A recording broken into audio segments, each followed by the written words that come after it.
যার ফলে আমার এই ক্লাসের এই গ্লোসিনের দরকার নেই, এটা তুমি আমার এটা ডিফল্ট ভ্যালু এটা আমি রাখি। এখন দেখেন ইন্ডেক্স অফ রিফ্লেকশন, এটা খুব ইম্পর্টেন্ট একটা বিষয়। তবে এটা বিল্ডিং এর গ্লাসের ক্ষেত্রভাবে আমরা বুঝি না। যখন ইন্টেরিয়রে গ্লাস করি, যখন একটা করে গ্লাস দাঁড়ায় থাকে আরেকটা গ্লাস দাঁড়ায় থাকে, দেখবেন এই দুইটা গ্লাসের মাঝখানে আলাদা একটা কালার কিংবা এই গ্লাসের এজগুলো ডিফারেন্ট কালার লাগে।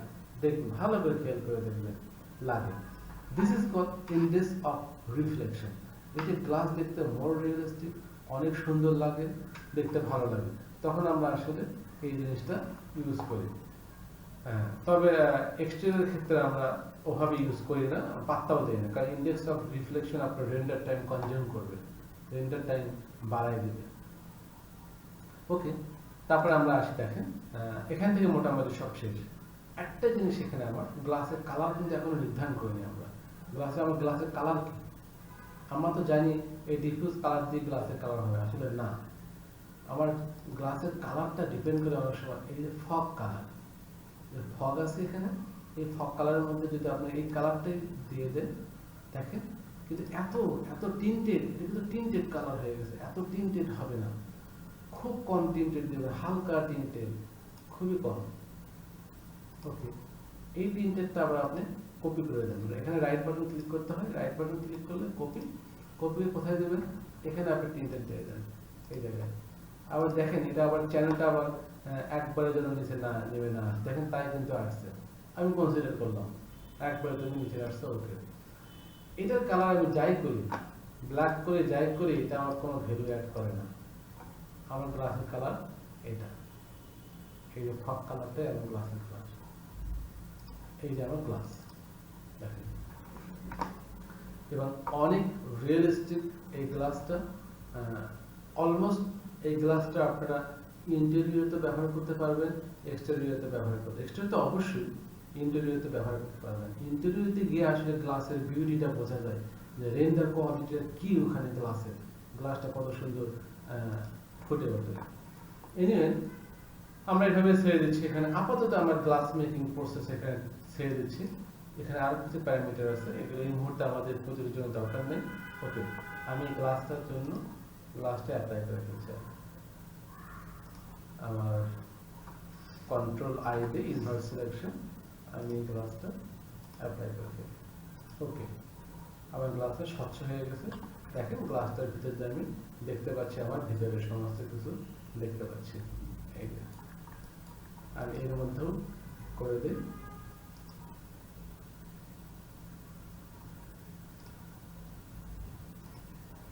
অ্যাসাইন করে দিল, যেটা পারি আমি এগুলো অবসরে আমি এগুলো সমস্তগুলোর মধ্যে অ্যাপ্লাই করে দিব। এখন আপনাদের সময় নষ্ট হবে, আমি কিছু কিছু জায়গাটা করে দিচ্ছি।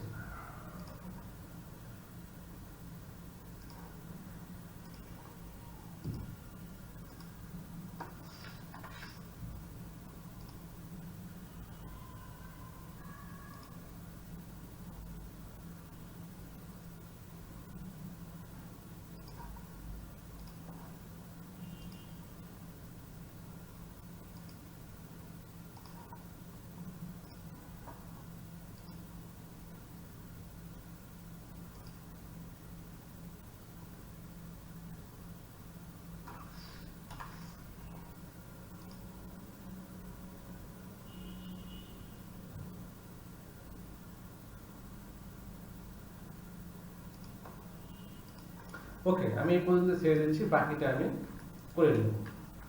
গ্লাস, আমার জানলাতে গ্লাস আছে, সরি বারান্দায় গ্লাস আছে, অনেক গ্লাসের কাজ আছে এখানে। আমরা এখন অন্য টেক্সচারে আছি, আমাদের গ্লাসটাও হয়ে গেল গ্রিন কালার। এখন আমরা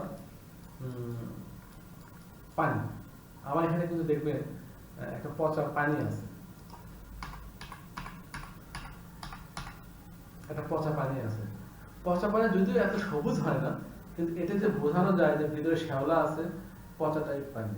আর এখানে তো আর এই নর্থ দেওয়া চ্যানেল তো আর সুইমিং পুলের পানি থাকে না, একমাত্র নদীতে ক্লিয়ার ওয়াটার থাকে, ঝর্ণাতে ক্লিয়ার ওয়াটার থাকে, পুকুরে অনেক সময় ক্লিয়ার ওয়াটার থাকে, ডিপেন্ডস অন সমুদ্রও মনে হয় ক্লিয়ার ওয়াটার থাকে কিছু কিছু জায়গায়, ডিপেন্ড করে আসলে।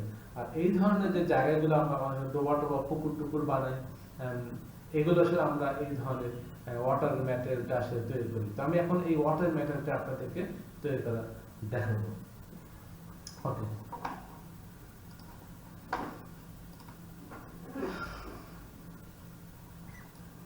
আমি আরেকটা স্রোত নিব, নিয়ে এটাকে আমি কনভার্ট করি।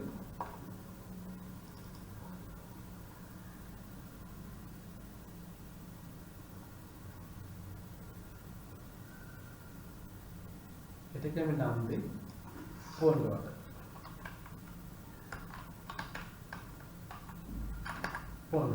নাম দিলাম। তো দেখেন আমার যেগুলো, একটু প্লিজ একটু একটা ফোন ধরে জোরে রাখুন। হ্যালো, জি জি জি,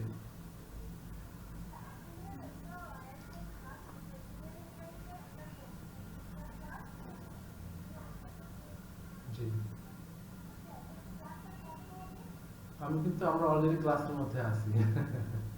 একটা ক্লাস শুরু করে দিয়েছি, অর্ধেক হয়নি, 1 ঘন্টার মতো হয়ে গেছে। আপনি ছিল জয়েন করতে পারেন, যেটুকু মিস করছেন আমি এটাকে কভার করে দেবো।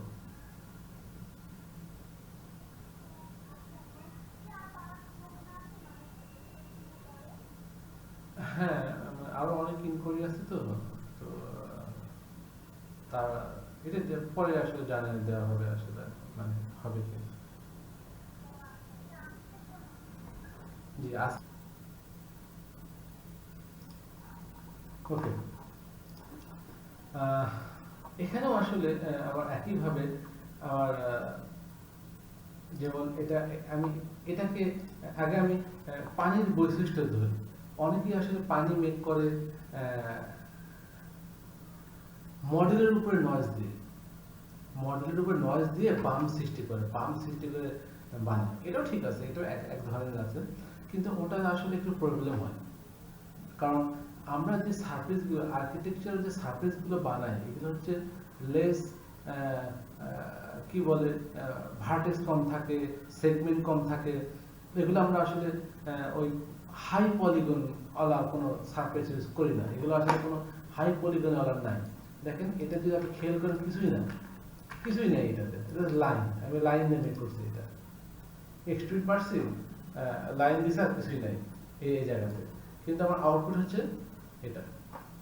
তো এখন যদি এটা আমি এটার মধ্যে নয়েজ অ্যাপ্লাই করি, হবে না, লাইনের মধ্যে হবে না, অন্য সারফেস ক্রিয়েট করতে হবে।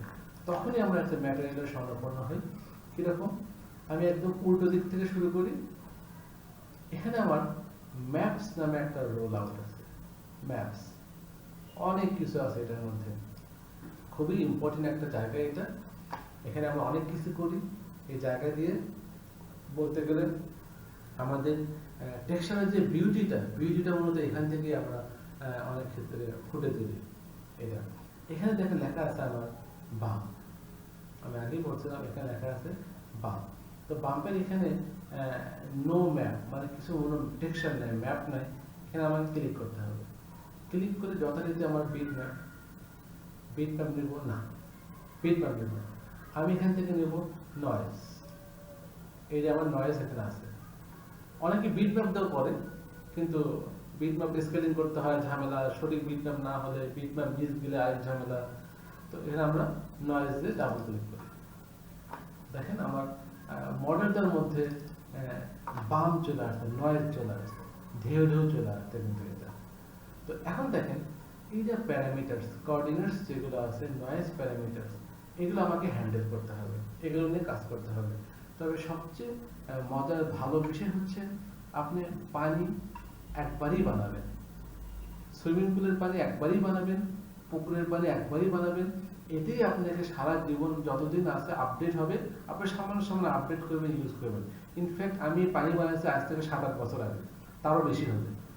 আমি ওটি ব্যবহার করছি, শুধু চেঞ্জ করি, আপডেট করি, এটা করি, ওটা করি। এই জন্য আপনাদেরও ম্যাটেরিয়াল লাইব্রেরি লাগবে। ম্যাটেরিয়াল লাইব্রেরি কিভাবে তৈরি করতে হয়, একটা আছে আপনার টেক্সচার লাইব্রেরি, একটা আছে শেডার লাইব্রেরি। আমরা কিন্তু যা কিছু মেক করলাম সব কিছু সেভ করতে পারি।